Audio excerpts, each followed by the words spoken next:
Let's talk oranges. I'm here in Argos, the Orange County of Greece, and we're talking miles and miles of oranges as far as the eye can see. It's peak season, the trees are in bloom, the smell's incredible, but there's one thing I just can't understand. Why is Argos not known internationally for its quality of oranges? Usually when people think oranges, lemons, they think Amalfi Coast, they think Florida, they think California, but let's see where Greece dropped the ball on making Argos oranges an internationally recognized and sought after fruit. But first, a quick and dirty on Argos and the orange. Argos is one of the oldest continuously inhabited cities in the world and the oldest in Europe. The history of Argos stretches back to 7000 BC during the Neolithic period, and the city has detailed archaeological record throughout the rest of history. Anywhere you dig in Argos, you're likely to find some ancient ruins. Now, Argos is most famous for its ancient agora and theater, and of course for its proximity to and relationship with Mycenae or Mykonos, which is nearby. Now let's talk about the orange.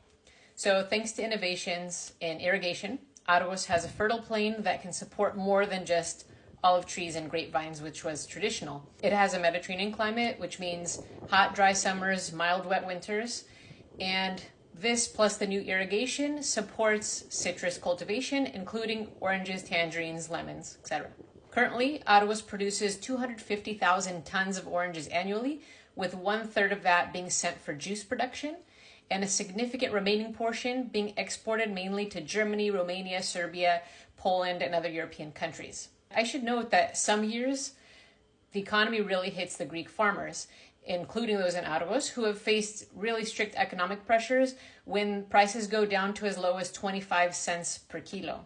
Certain years, this has led to farmers let the oranges fall on the ground and rot because it's less cost effective than harvesting them, paying for the hands, only to sell them for 25 cents or less.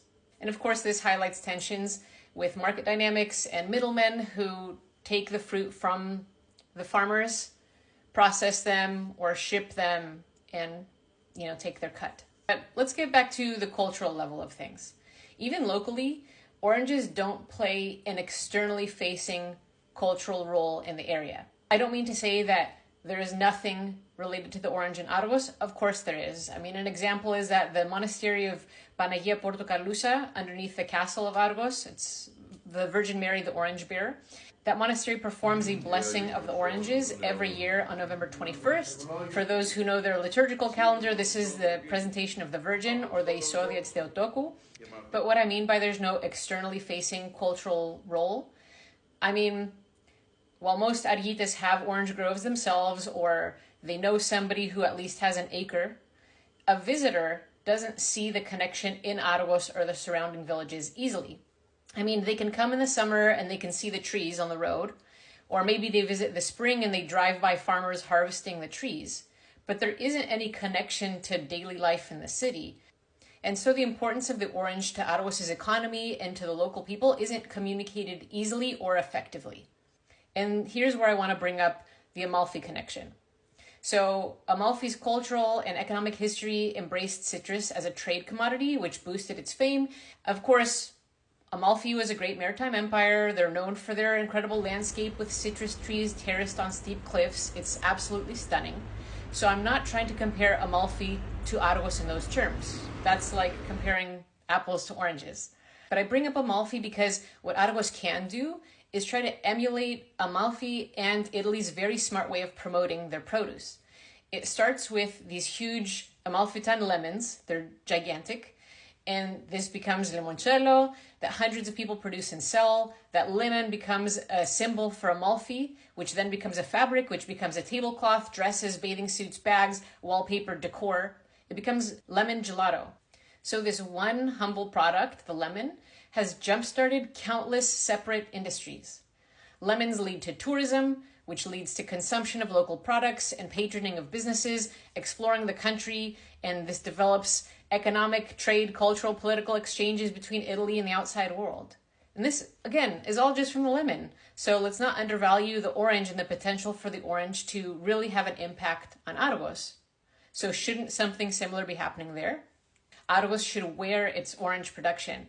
They should be decor in stores. They should be turned into food and desserts that people travel all the way there just to try, and they buy bottles and packages of this just so they could bring them back with them and share it with friends.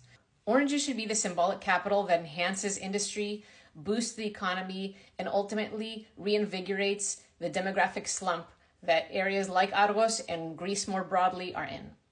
Argos has substantial orange production, most importantly, an incredible product, beautiful landscape, and with a tourist industry already based on its rich archaeological and cultural history. And so by all means, this is ripe territory for a proper specialized branding to make Argos citrus iconic, like the ones that elevate regions like Amalfi, Florida, California. By contrast, now Argos uses the orange as more of a workhorse for the citrus industry. They export at high volumes, but without a standout narrative or product that captures global attention. And in terms of product, the Argos citrus, the orange, the tangerines, the aromatic tangerines before Monsanto got to them and kind of ruined how they taste and they took the seeds out.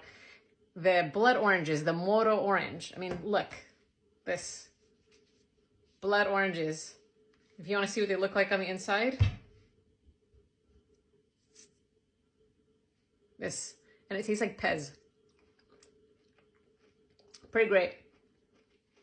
This, the orange, and the tangerines produced in Argos and in Greece more broadly, because of course they're produced in Laconia too.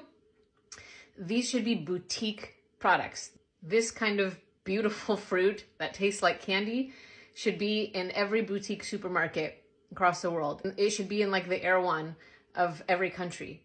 This should be a luxury product. Greece needs to start re-envisioning how they're presenting things as mundane as an orange. If done right, this could become a big industry and a way for Argos to be known all over the world. And it would give more people a reason to leave Athens and to return back to their villages and to repopulate these villages that are slowly emptying. So that's what I have to say about the orange.